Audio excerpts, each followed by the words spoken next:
श्रद्धालुओं, जय श्री कृष्णा, जय श्री राम, जय श्री राधे राधे, जय श्री महाकाली। इस प्रवचन में आपको श्रवण कराएंगे रामचरितमानस उत्तरकांड की चौपाइयों का मूल पाठ, हिंदी अर्थ एवं व्याख्या सहित। सत्य बहुत कछु रज रति कर्मा, सब विधि शुभ त्रेता कर धर्मा। बहुरज सत्य स्वल्प कछु तामस, द्वापर धर्म हर्ष भय मानस। और जब सत्व ग्रहण बहुत हो गया तथा कुछ रजोगण भी आ जाए और सब प्रकार मन सुखी रहे, तो जानिए कि त्रेता का धर्म बरतता है।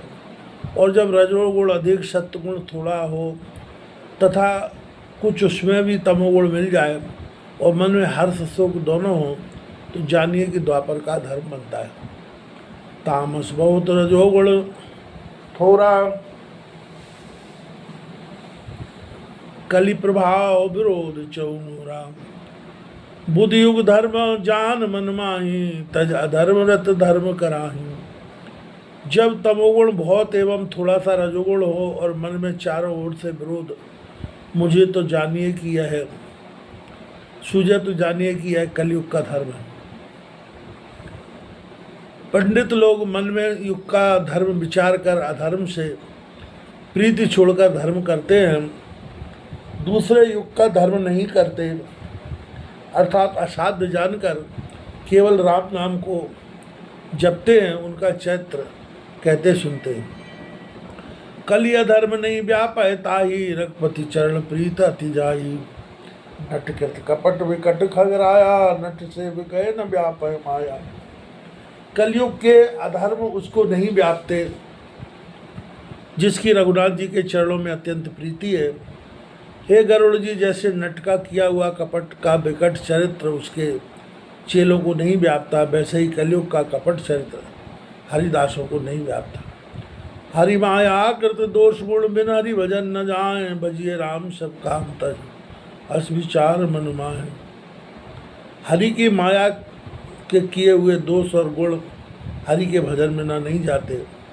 इस प्रकार विचार कर सब कामना त्याग कर श्री रामचंद्र जी का भजन ही करना चाहिए।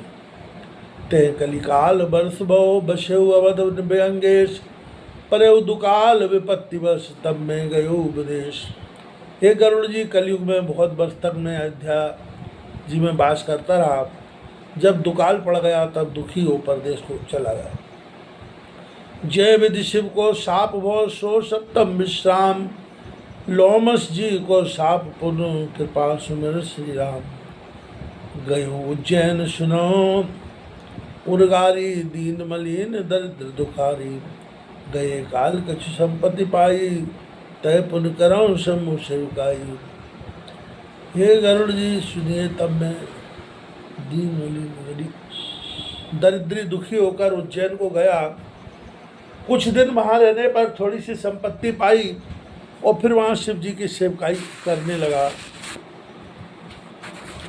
इसी प्रसंग को आगे बढ़ाते हुए तुलसीदास जी कह रहे हैं, विप्र एक वैदिक शिव पूजा, करे सदा ते काज न दूजा। परम साधु परमारथ बिंदक, समोपासक नहीं हरि निंदक। वहाँ एक वैदिक विप्र सदा शिव जी की पूजा किया करता था। उसको दूसरा काम नहीं था। अत्यंत साधु परमार्थ का जानने वाला शिव जी का उपासक था, किंतु हरि की सी निंदा नहीं करता था। जिसे अज्ञानी वैष्णव शिव जी की और अज्ञानी शैव विष्णु की निंदा करते हैं। शैवों में ते कपट समेता, दुज दयालु अति नीति निकेता।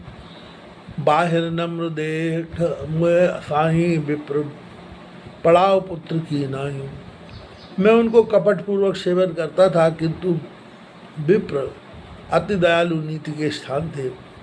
वे विप्र देवता मुझको बाहर से नम्र देखकर पुत्र की नाई पढ़ाते थे और बड़ा प्यार करते थे।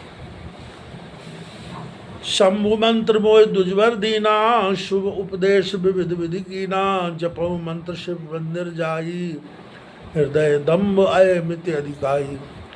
ओम नमः शिवाय, यह शिव का मंत्र मुझे श्रेष्ठ विप्र ने दिया। और भी अपने अनेक प्रकार के सुंदर उपदेश दिए। मैं शिव के मंदिर में बैठकर मंत्र जपता था। हृदय में पाखंड और अहंकार अधिक था। मैं खलमल संकुल मति नीच जाति बस मोए, ध्वज हरिजन देखत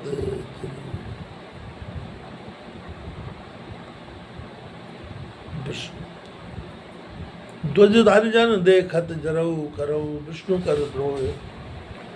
एक तो कुछ दूसरे पापयुक्त बुद्धि वाला नीच जाति मोह के वशीभूत होकर विप्र और हरिभक्त को देखकर जलता था और विष्णु का द्रोह करता था। ऐसी कलुषित मति थी। गुरु नित्य मोह प्रबोध दुखित देख आचरण मम, मोह उपजय अति क्रोध दम्भे नीति की भावई। गुरु मुझको नित्य प्रति समझाते और मेरे आचरण को देखकर बहुत दुखी होते थे, किंतु मुझको बड़ा क्रोध उपजता था, क्योंकि पाखंडी मनुष्यों को नित्य दी जाता। एक बार गुरु गोविंद लीन बुलाई, एक बार गुरु गोविंद लीन बुलाई, मोह नीत वह भांत सिखाई। शिव सेवा कर फल सुत सोई, अब रल भक्त राम पद होई। एक बार गुरु ने बुलाकर अनेक प्रकार से मुझको नीति सिखाई और कहने लगे, हे पुत्र, शिव जी की सेवा करने का यही फल है कि रघुनाथ जी के चरणों में अचल भक्ति हो। राम भजिए तात शिव दाता, नर पामर कर केतक बाता, जास चरण शिव अज अनुरागी, तास द्रोह सुख चह सहभागी। हे तात, राम को तो शिव ब्रह्मा भी भजते हैं, पामर मनुष्यों की बात ही कितनी है। जिनके चरणों में शिव ब्रह्मा जी प्रेम करते हैं, उनसे द्रोह करके अभागे तू सुख चाहता है। हर कहे हर्षेव गुरु कहू, सुन खगनाथ मम दयऊ, अधम जाति में विद्या पाए, यथा आय दूध पियाए।